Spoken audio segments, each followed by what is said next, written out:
Travmatik bir deneyim, bir panik atak ya da bir korku, kaygı anında elimizde olmadan çoğumuz titremeye başlarız. Ancak etraftan çekindiğimiz için ya da bunun bizde bir sorunun göstergesi olduğunu düşündüğümüz için bu davranışı bastırmaya çalışırız, titremeyi engellemeye çalışırız.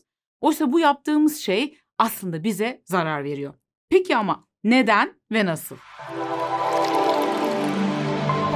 Titremeyi engellemek sosyalleşme sürecinde modern toplumun bize öğrettiği bir şey aslında.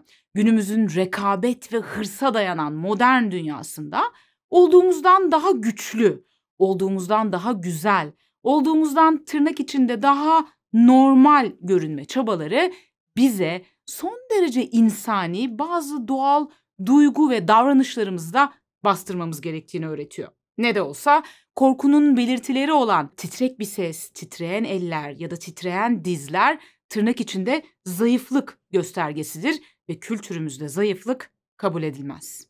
Oysa hayvanlar titremeyi engellemezler. Onlar herhangi bir korku anında olabildiğince titrerler ve korkunun vücutlarında yarattığı enerjiyi bu şekilde boşaltırlar. Bir süre sonra da hiçbir şey olmamış gibi hayatlarına devam ederler. Böylelikle yaşadıkları bu zorlu deneyimin vücutlarında depolanmasını ve kalıcı izler bırakmasını engellemiş olurlar. Uygarlığın bedeli nevrozla ödenir demiş Freud. Ne yazık ki modern topluma, uygarlığa uyum sağlama çabalarımız bazen kendi insani doğamızı reddetmek, ona direnmek anlamına geliyor ki çoğu antik felsefede de bahsedildiği gibi direnmek faydadan çok zarar getirir. En güzeli akışla birlikte akmak, dalgalara direnmeden onlarla birlikte uyum içinde yüzmektir.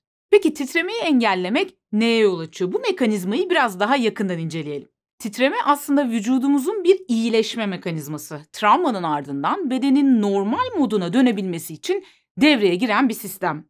Tabii eğer biz izin verirsek. Clarissa Pinkola Estes, Kurtlarla Koşan Kadınlar isimli eserinde nerede olursak olalım arkamızdan koşan gölge kesinlikle dört ayaklıdır der. İnsanoğlunun dünyadaki tarihine baktığımızda varlığının büyük bir kısmını vahşi doğada ve yırtıcılardan kaçarak hayatta kalma çabasıyla geçirdiğini görürüz.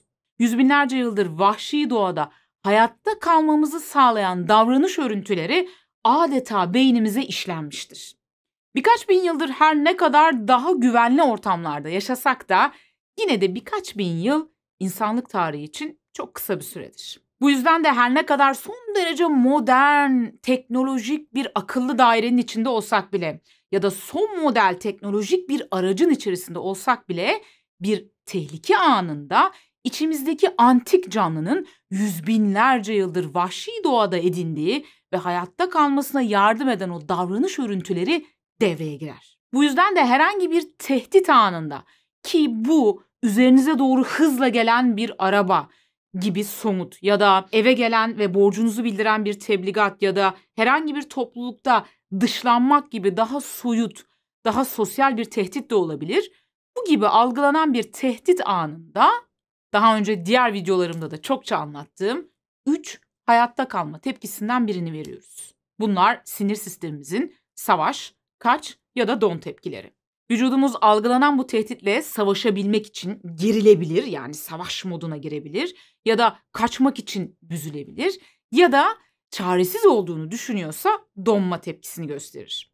Bu tepkilerin detayını ve günlük yaşamdaki yansımalarını eğer merak ediyorsanız şuradaki videomda bulabilirsiniz. Tehlike geçtiğinde ise vücut yavaş yavaş normale, dinlenme moduna geri döner. Ancak biz bir şekilde bu tepkilere engel olduğumuzda, bastırdığımızda vücutta birikmiş olan enerji boşaltılamaz ve dolayısıyla iyileştirme süreci tamamlanamaz.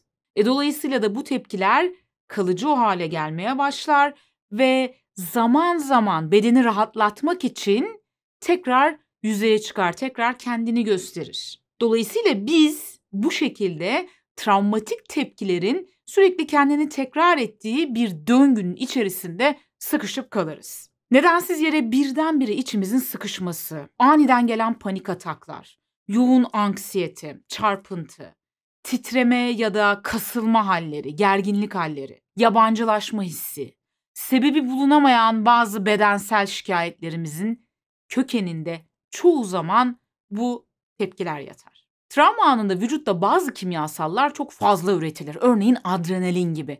Bunlar o sırada belki gereklidir harekete geçmek için ama sonrasında vücutta biriktiğinde, kaldığında sıkıntı yaratır. Yani işte böyle içinizin sıkışması, elinizin ayağınızın titremesi, vücuttaki fazla gerginlik gibi. İşte travma sonrasında vücutta oluşan bu fazla kimyasalları boşaltabilmek, aynı şekilde vücutta oluşan fazladan enerjiyi ve gerginliği boşaltabilmek için vücut sallanmak istiyor. Yani titremek istiyor. Ancak zihin bunu bastırıyor ve sonuçta genellikle kazanan zihinmiş gibi gözüküyor. Yani o an için belki o titremeyi engelleyebiliyorsunuz.